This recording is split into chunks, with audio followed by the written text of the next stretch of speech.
Bueno, muchas gracias por la invitación, nuevamente pues a los organizadores y en especial a nuestro amigo José Antonio y a su esposa Elvira Elena por su gran acogida y hospitalidad.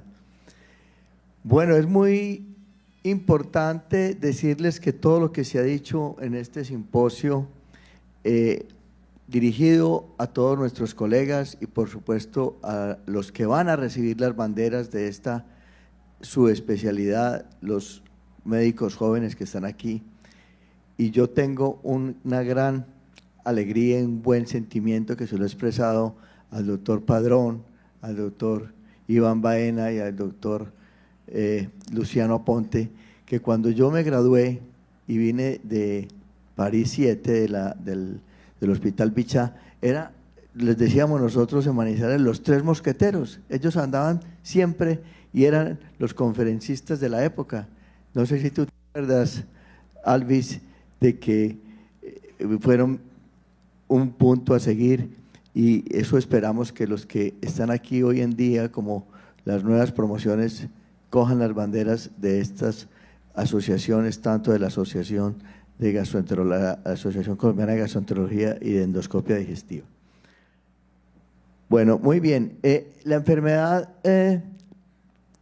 esteatosis hepática, pues su fisiopatología ha tenido muchos cambios, muchas investigaciones en los últimos años, y de la misma manera pues se propuso un cambio en el nombre como enfermedad del hígado graso no alcohólico. Es una enfermedad relacionada con el estrés genético, ambiental, metabólico, de patogenia potoclara y compleja, que se desencadena por el consumo excesivo de calorías, la inactividad física, que conducen a una resistencia a la insulina y a un estrés oxidativo.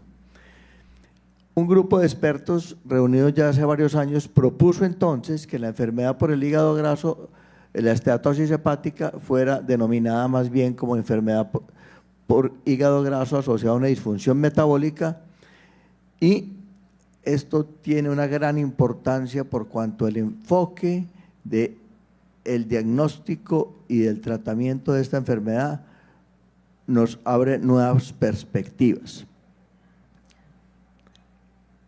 Esta es una diapositiva para evidenciar cómo se ha visto que una prevalencia mundial de la esteatosis hepática. Yo me voy a estar refiriendo a ella como tal porque es más, la otra nomenclatura me parece un poco más larga, pero ya lo saben por qué. Y la diabetes mellitus tipo 2 están íntimamente relacionadas. Muy bien, en cuanto a la etiología, hace parte de esta enfermedad que nos agobia a todos los seres humanos, que es el síndrome metabólico. Y estas son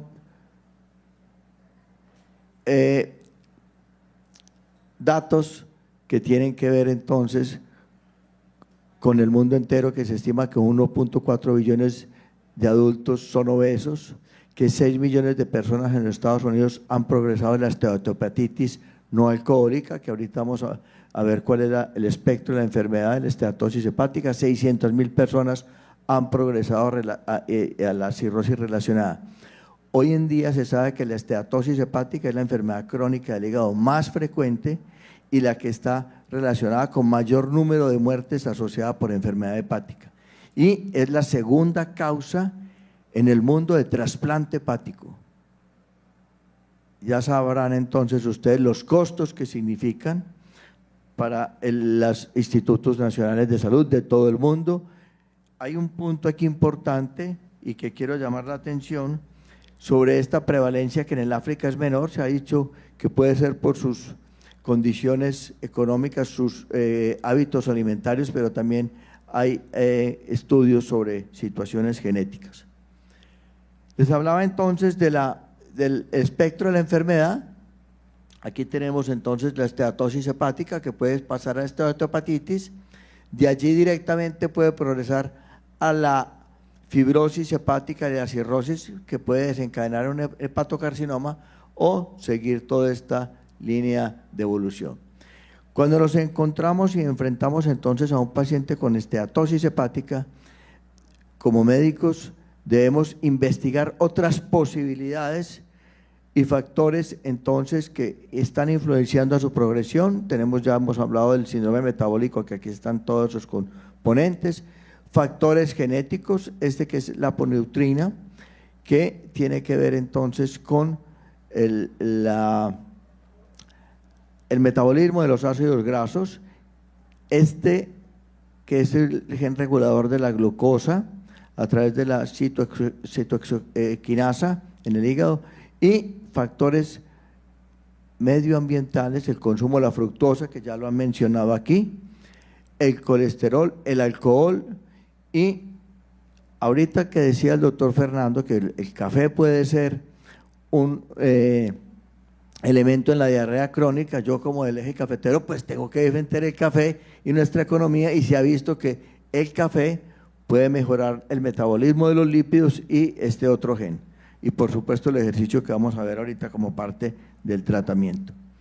Muy bien, entonces esta es la evolución del hígado sano. Un 25% de los pacientes en el mundo pueden desarrollar la esteatosis no alcohólica, que es este avalonamiento de los hepatocitos. Un 20% pueden desarrollar la esteatohepatitis.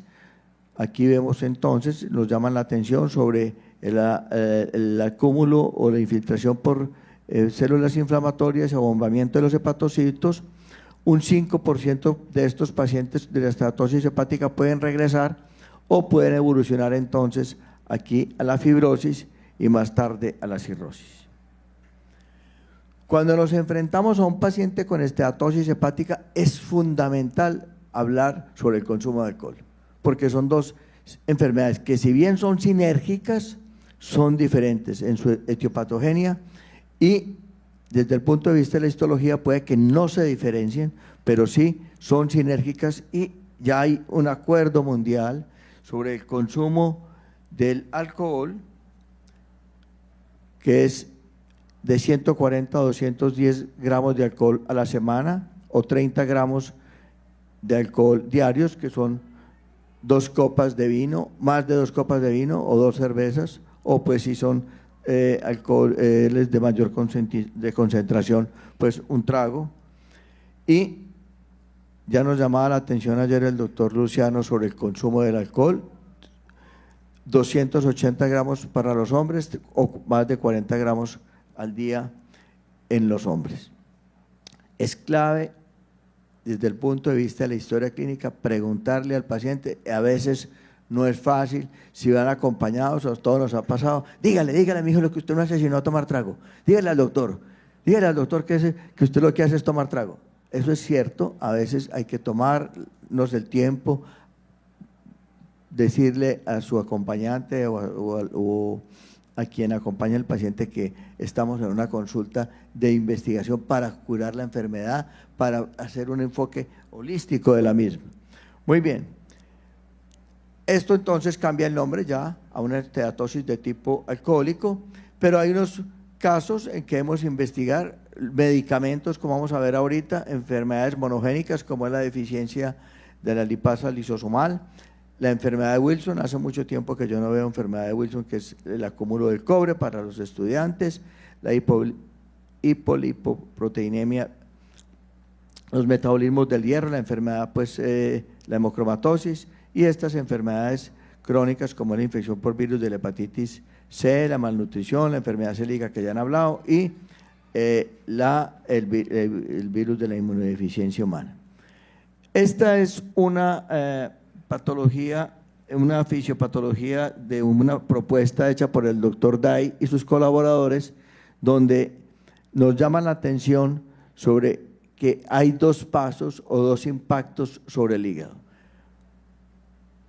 Todo entonces empieza por una resistencia a la insulina asociada a la diabetes que ya hemos visto, a la dislipidemia, a la obesidad, síndrome metabólico, y a nivel del tejido graso hay una disminución de la adiponectina, hay una alteración de la hormona estimulante de los lípidos que hace que los triglicéridos desde el tejido adiposo vayan al hígado, aumentan los ácidos grasos libres, hay mayor acúmulo de triglicéridos en el hígado puede albergar de forma normal hasta el 5% de su peso normal. Ya cuando pasa ese porcentaje, ya estamos hablando de la esteatosis hepática. Hay hiperinsulinemia, mayor resistencia a la insulina, hay una disminución a nivel de la beta-oxidación de los hepatocitos, y aquí viene el segundo impacto, donde hay una alteración mitocondrial, hay liberación de radicales libres de oxígeno, aumenta la peroxidación lipídica, hay activación de las células estrelladas en los hepatocitos y pueden llevar a través de estas interleuquinas de factor necrosis tumoral, que son poderosos quimiotácticos, como ya conocemos, aumentan la inflamación y van a llevar a la fibrosis. También hay una alteración a nivel de los hepatocitos adyacentes, y a través de los ligandos FES van a producir muertes fratricidas, o sea, de hepatocitos que estaban sanos.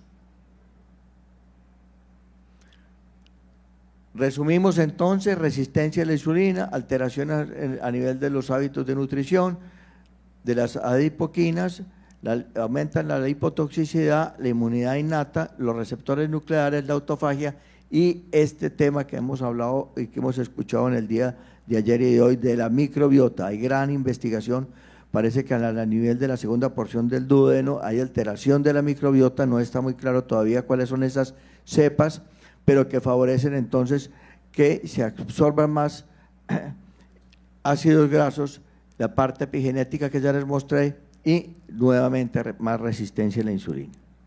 Muy bien. La mayoría de los pacientes que nos llegan a nosotros llegan asintomáticos desde el punto de vista hepático o clínico y llegan con una alteración de las enzimas hepáticas. Esta enfermedad entonces es una enfermedad silente, que más tarde puede llegar a sus complicaciones, y otra cosa es cuando ya llega con cirrosis, hipertensión portal. La obesidad central es la manifestación más común en un 50% de los pacientes. Pueden tener alteraciones en la función hepática, como ya he mencionado, conservando este cociente de ALT sobre AST superior a 1, y en algunos casos puede haber ligera elevación de la gamma GT y la fosfatasa alcalina. Entonces, desde el punto de vista clínico, se ha visto que cualquiera de estos elementos que ponen en evidencia la irregulación metabólica, que es aumento de la circunferencia de la cintura, aumento de la presión arterial, de los triglicéridos, del colesterol HDL, disminución del colesterol HDL, niveles elevados de la resistencia, que nos hablan de la resistencia a la insulina, como es el aumento de la glucosa en ayunas, y puede haber una ligera elevación de la proteína C reactiva. Para el diagnóstico, entonces, tenemos que haya sobrepeso u obesidad, presencia de diabetes mellitus, y dos de los criterios de esos que acabamos de mencionar, de la disregulación metabólica. Vuelvo e insisto entonces, cuando estamos frente a un paciente con esteatosis hepática, nosotros en nuestro consultorio debemos descartar o investigar estas otras causas de esteatosis secundaria, los medicamentos que están aquí, y pueden ser muchos más: la desnutrición, la hemocromatosis, ya hemos hablado, enfermedad celíaca, las enfermedades de la gestación, como es el síndrome de Hess o el hígado graso agudo del embarazo, la infección crónica por la hepatitis C, la hepatitis autoinmune, la nutrición parenteral que todos los días usamos menos, la enfermedad de Wilson, el hipotiroidismo o el hipohipotitiroidismo, los defectos congénitos del metabolismo lipídico y la cirugía bariátrica. Este es un punto importante que debemos tener en cuenta de muchos pacientes que son sometidos a la cirugía bariátrica y luego llegan con hígado graso. Muy bien, desde el punto de vista diagnóstico se ha ideado una prueba no invasiva, una prueba que se puede hacer muy fácilmente desde el consultorio, solicitando estos exámenes: la edad del paciente, la ST, la LT y el recuento de plaquetas, que se llama el FIB-4. El FIB-4 tiene la ventaja entonces que tiene un valor predictivo negativo muy bueno, pero un valor predictivo positivo muy bajo, y cuando encontramos entonces un FIB-4 elevado, este paciente debe pasar a un segundo paso desde el punto de vista diagnóstico. ¿Y cuáles son esos pasos? Pues la prueba reina es la biopsia, donde tenemos el balonamiento de los hepatocitos. Esta, cuando ya hay esteatohepatitis, que aumenta el acúmulo de células inflamatorias y abombamiento de los hepatocitos, la fibrosis hepática y aquí ya la cirrosis del hígado. Pues esta es la prueba reina, pero vamos a ver que desde el punto de vista de seguimiento no es una prueba desde el punto de vista práctica. A todos nos llegan los pacientes entonces con la ecografía, diciendo el paciente tiene una esteatosis o una degeneración grasa del hígado grado 1, grado 2, leve, a todos nos llega. ¿Y qué es lo que ve los radiólogos? Pues hay un aumento de la brillantez del borde hepático o compromiso de la difuminación de estructuras profundas del hígado, pero es muy operador dependiente y no es una prueba objetiva ni nos sirve para ver la evolución de la enfermedad.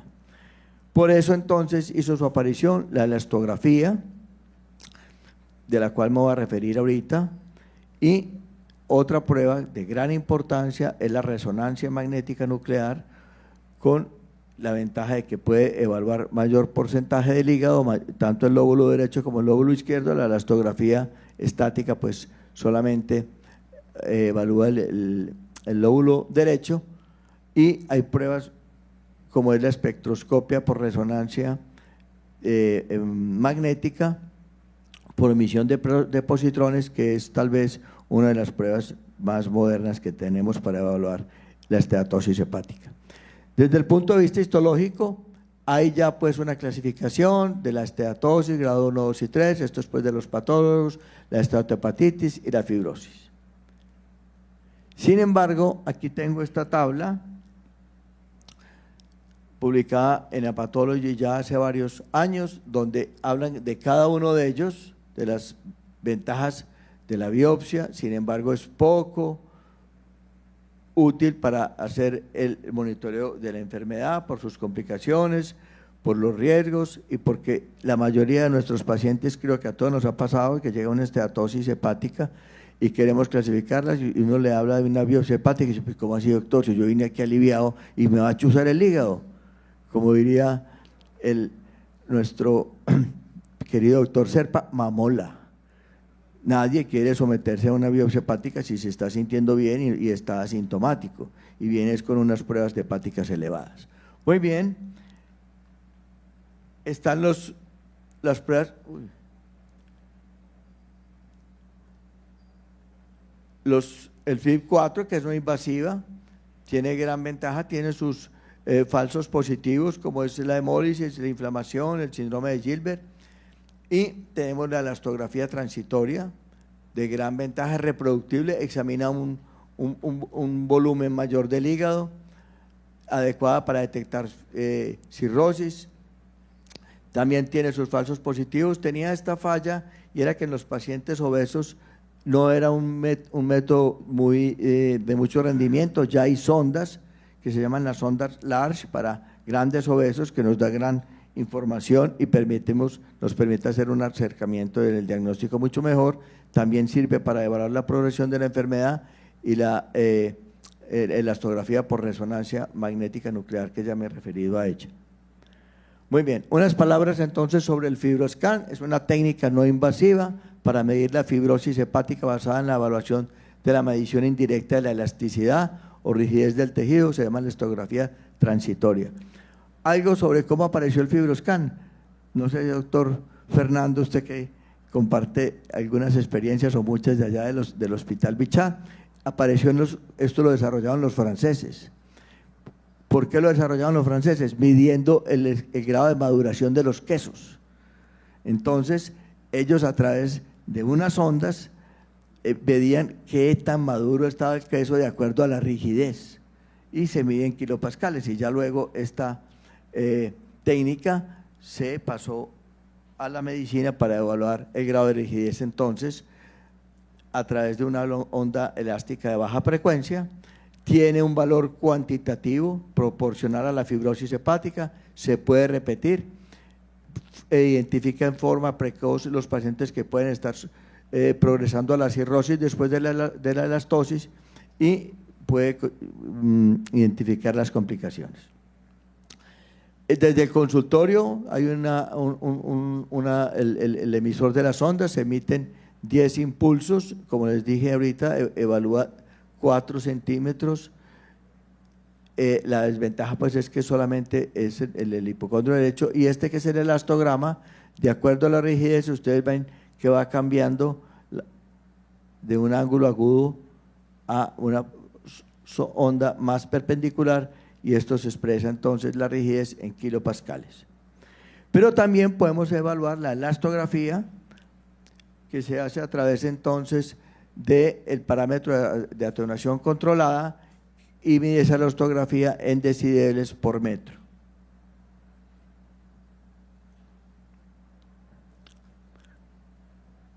Cada tejido entonces tiene un impulso, y de acuerdo a la rigidez del tejido se expresa en kilopascales, y a medida que aumenta la rigidez se expresa en mayor número de kilopascales.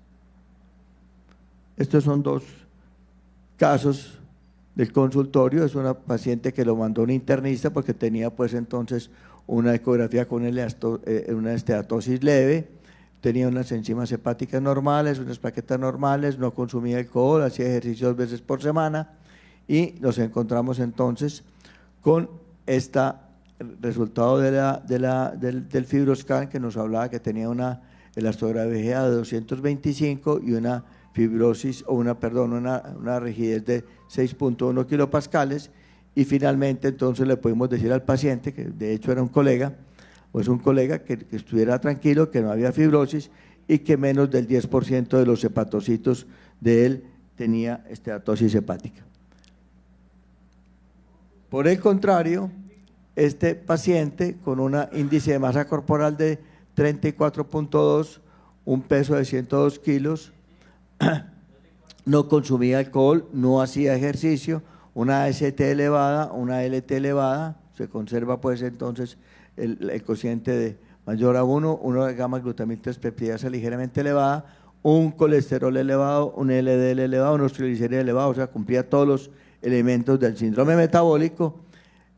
Le hicimos entonces el FibroScan, y este elastograma cambia su curva, y ya cuando analizamos entonces tenía una elastosis del más del 67% de sus hepatocitos con infiltración grasa, y un F2 que ya nos hablaba de fibrosis portal con pocos septos, o sea, el paciente por fortuna no había evolucionado todavía hacia una cirrosis. Entonces, ¿qué hacemos cuando ya tenemos la medición objetiva de qué está pasando con ese paciente? El tratamiento. Hoy en día está bien establecido cómo el ejercicio disminuye esa infiltración grasa en los hepatocitos. Así no haya disminución de peso, las cifras es que se habla de 150 minutos de ejercicio a la semana, 30 minutos 5 veces a la semana. El paciente puede escoger cualquiera. Yo a los pacientes les digo, es más fácil caminar, pero como les digo, no es viendo vitrinas ni paseando la mascota, no, es caminar. Y de una manera pues muy clara le explico al paciente y a veces a su acompañante que es importante como parte fundamental del tratamiento. La dieta, ya han hablado también hoy de las dietas mediterráneas, la disminución de la fructosa, de los ácidos grasos saturadas, en fin, está bien establecido que la dieta es igual que el ejercicio, los 2 pilares fundamentales del tratamiento de la esteatosis hepática hoy en día. Y por supuesto, insistir en el no consumo de alcohol, porque tiene un efecto sinérgico sobre el manejo de la esteatosis hepática. Como el tratamiento todavía no está aprobado por ninguna FDA ni por la regulación de medicamentos de la Unión Europea, sí está bien claro que los medicamentos que se utilizan y que se han utilizado para el tratamiento de la obesidad y de la diabetes sí tienen un punto importante en cuanto al manejo de esas comorbilidades, la vitamina E, el pioglastone, la liraglutida, todos estos pues medicamentos que ya todos los conocemos como internistas o como gastroenterólogos en el manejo de la diabetes, son de gran ayuda en el manejo de la comorbilidad, pero no pues de la esteatosis como tal. Muy bien, para llevar a casa, entonces, la persona que tiene contacto con ese paciente puede ser el proveedor de la salud primaria, pueden hacerle entonces el FIB-4 y con ese paciente, con ese resultado, mirar a ver cuál es el paso a seguir. Control de peso, fundamental. La nutricionista para mejorar sus estilos de vida, el ejercicio, las dietas, el apoyo psicológico, todo lo que han hablado esta mañana de los manejos multidisciplinario e interdisciplinario de los pacientes. Si hay mucho compromiso desde el punto de vista cardiovascular, el manejo de los lípidos, y nosotros como gastroenterólogos entonces estratificar el riesgo, descartar las enfermedades asociadas y motivar al paciente entonces y a su familia del manejo íntegro de la enfermedad. En el futuro, ¿qué tenemos? El ácido ticólico, que es un agonista fersenoide X y que está relacionado con el metabolismo de los ácidos biliares, se ha utilizado a razón de 25 miligramos día y parece que disminuye la esteatosis y pudiera prevenir la fibrosis hepática.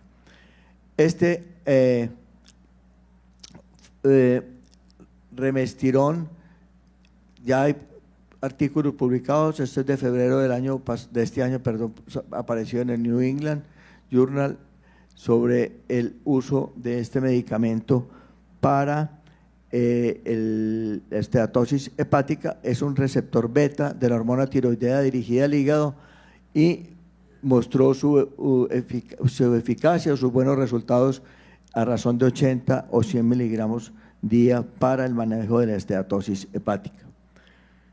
Ya hoy han hablado y ayer de la inteligencia artificial. Esa inteligencia artificial promete que los nuevos estudios para el manejo en el diagnóstico y manejo de la esteatosis hepática van a cobrar están cobrando gran importancia en el mundo entero, porque esta es una enfermedad que ya les he mencionado, está cobrando gran cantidad de enfermos y de vidas en el mundo entero.